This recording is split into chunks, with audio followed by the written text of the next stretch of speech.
Okay, Dustin, so thank you again for taking the time to talk to me. Again, my name is Zain Bando from Sports Illustrated's MMAKO. So again, thank you again for taking the time, I guess, to kind of start off. We spoke just before your fight with Benoit Saint Denis back in March. Can you kind of talk to me about what the last few months have been like for you personally and professionally, and just kind of what you have going on, considering that you just fought a couple of weeks ago? And again, thanks again for your time. Of course. Yeah, thanks for having me. After the Benoit Saint Denis fight, I got some downtime that I had, wanted to spend with my family. Got to travel a little bit, my wife and daughter. Um, and the title fight kind of came on short notice when I was actually doing some work stuff. I was in Connecticut traveling, and I got the call the night of UFC 300. So I just kind of threw myself back into the fire there, but everything's been good. Staying busy. After the fight in Miami, got some downtime that I really needed, so that was nice. And then now catching back up home after taking off on short notice, I have so much stuff to juggle and take care of to tighten up when I get back home in Louisiana. So that's just what I'm doing now. For sure. So can you kind of expand upon that as to what you're kind of tightening up and what you're working on personally? Because I know you're doing some stuff with Samsung. You obviously still have your hot sauce brand and a couple other things that you're doing. So can you kind of expand upon that? Well, we're gonna. So, I mean, you could. Yeah, I have a nonprofit called the Good Fight Foundation that we have to continuously set goals, make sure everybody's on board members, and keep things going there.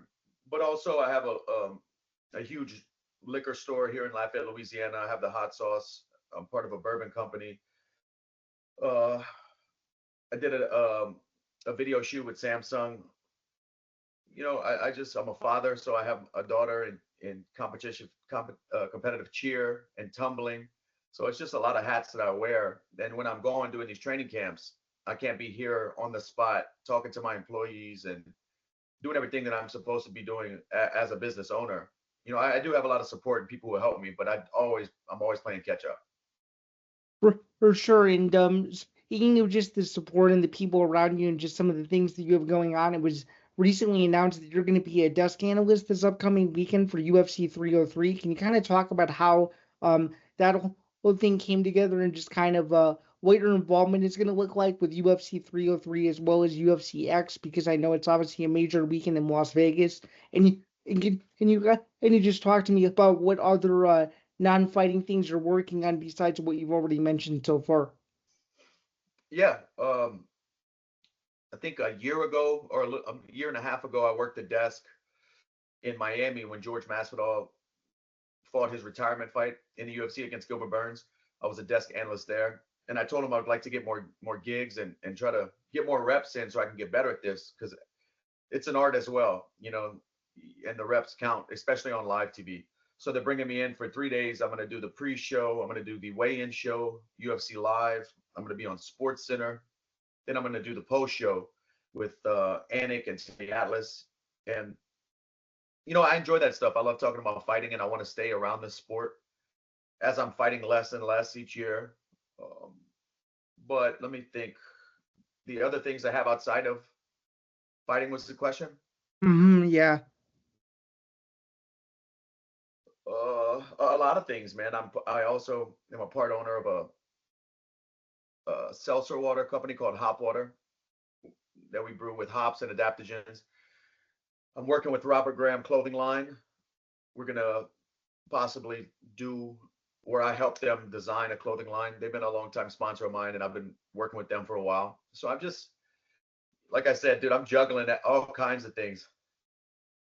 For And then sure. just jumping in here, Zane, I don't know if you saw, but Samsung just announced last night the date and location of their next Unpacked big, flagship kind of product launch event. So that'll be For sure. happening July 10th in Paris, but we're gonna have some stuff going on in New York. So Dustin will be joining us for some of that as well. And I don't know if there's anything you want to chat about, Dustin, in terms of like what you're excited about, for any products or upgrades you're kind of anticipating, but just throwing that out there.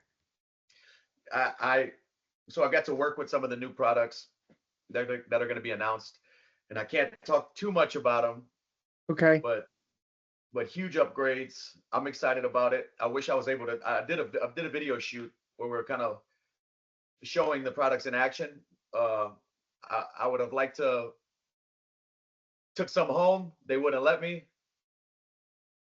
but I'm waiting to get them when it's announced and they're live, because this is for what I do. Like I said, I can't speak too much about it, but some of the new things they have are great. For sure. And I know that the last time we spoke about how much this Samsung Galaxy Ultra S2 was a very, very important device for you. Is that still something that you use on a regular and almost daily basis? The Galaxy what? I'm sorry. Your on your Samsung your Samsung Galaxy that you spoke of the last time we talked. Yeah, of course. I mean, I use it for a lot of videos, but across my social medias, sponsors I work with, but also the earbuds, the tablets. Like right now, I just downloaded some video in a fighter packet because I'm about to speak on these fights. And now on the plane, I have video downloaded, a full breakdown and notes of the fighters that I need to learn, things about their past. So all these products are kind of intertwined and used at different times, sometimes used together. But I'm always in this digital world. You have to. For sure, and you had just alluded to it. You had just gotten some fighter packs, and you're going to be learning about all the fighters you're going to be talking about. Given that the broadcasting realm is still so new to you, what are you most looking forward to about it? And I guess is this something that you'd like to continue to do moving forward, assuming that what you're going to be doing at UFC 303 goes well? Yeah, I'd love to continue to be on the desk and stay around the sport for as long as I can. Um, but I'm trying to approach it the same way I approach fights. Download the stuff on my Galaxy Tab, watch some video breakdowns that the ESPN and Disney has sent to me. Have that with me. So yeah, I'm gonna go about it just like I break down fights for an opponent I'm gonna face, and my point of view, my expertise, what I see that they do well, what I see that they don't, and just move forward like that. For sure, and I know that you're obviously going to be taking part in UFC X as well. Can you kind of talk about what you're going to be doing there, and just kind of what the next several days are going to look like for you outside of just UFC 303 is the event itself? I think I'm only doing one appearance on Saturday morning because I'm going to be working so much on the desk with ESPN. All the other appearances didn't make sense, but I think I have one early Saturday morning with Bud Light, possibly. I'm not sure. My wife's coming with me, and she's the kind of the boss. She has my schedule. I'm gonna just go where she tells me. For sure, and that makes sense. And obviously, given that it's a crazy weekend, you don't want to be steered in the wrong direction. But a couple of other things that I wanted that I wanted to get to as well. Um, you pretty much posted a photo on your Instagram. I think it was earlier. It was earlier this week, and you were talking about legacy specifically and a couple of other things, and people were trying to hint at where you're getting at. Can you kind of expand upon what that Instagram post is supposed to mean, and just kind of what your future looks like in MMA specifically? If the post you're talking about, if it's the one I think you're talking about, I was just saying that I've fought the best of my generation. I've been out there with the best guys at 155 pounds walking the earth uh, Absolutely. for the last decade, and that's just what I was saying. And people kind of thought I was retiring or something. Maybe took it out of context, looking too far into it, like they always do. Uh, but that's about it.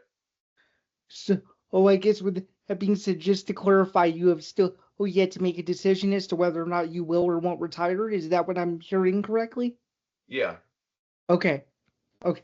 Because I think a lot of people were very, very confused, as you just alluded to, and were jumping to conclusions. So I was just curious about that as well. yeah. And something else I'd like to add too. Obviously, there's been a lot of madness with the reshuffling of the UFC 303 card.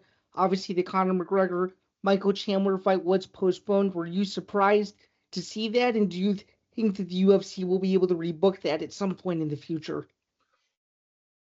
I have no clue. At first, I didn't think it was going to happen when they first announced it. And then after the pullout, your guess is as good as mine. I have no clue if we'll ever see Conor fight again. It just sucks to see somebody in Chandler's spot where he's at in his career, not a young fighter, waste years chasing this. Of course, the payoff is going to be worth it if it happens, but if, a bird in the hand.